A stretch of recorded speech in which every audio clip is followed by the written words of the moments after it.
डाएटवरती असताना तुमची आवडती गोष्ट किंवा स्वीट डिश किंवा कोणताही आवडता पदार्थ खाल्ला तर चालतो का? असा प्रश्न मला बरेच जण विचारतात. सो हाय, मी डायटिशियन सिद्धाली. आज या तुमच्या प्रश्नाचं उत्तर देणार आहे. तर येस, ॲब्सोल्युटली तुम्ही तुमचे आवडते पदार्थ खाऊ शकता.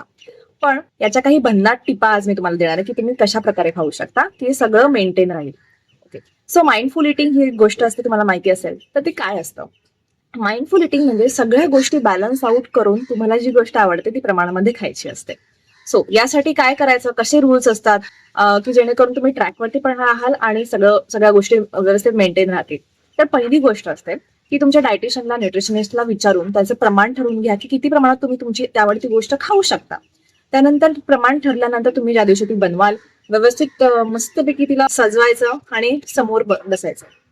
शक्यतो अशा ठिकाणी बसा की जिथे तुम्ही फील गुड करता, एकदम शांत ठिकाण असेल तो नेचरमध्ये बसा. आणि काही डिस्ट्रॅक्शन्स असतात जसं की टीव्ही, फोन, रील्स, व्हिडिओज काही बघायचं नाही. फक्त तुम्ही आणि तुमचं फूड हे ठेवून तुम्हाला ते खायचंय.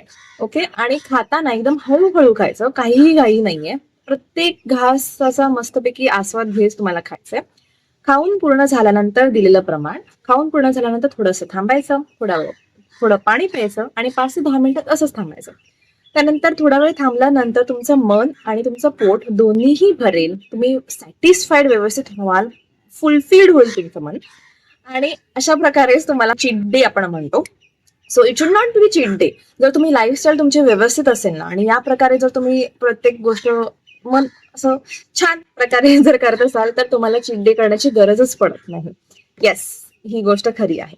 सो ही टिप तुम्ही नक्की लक्षात ठेवा आणि फॉलो करा. Thank you so much. आता मी खाते. Excuse me.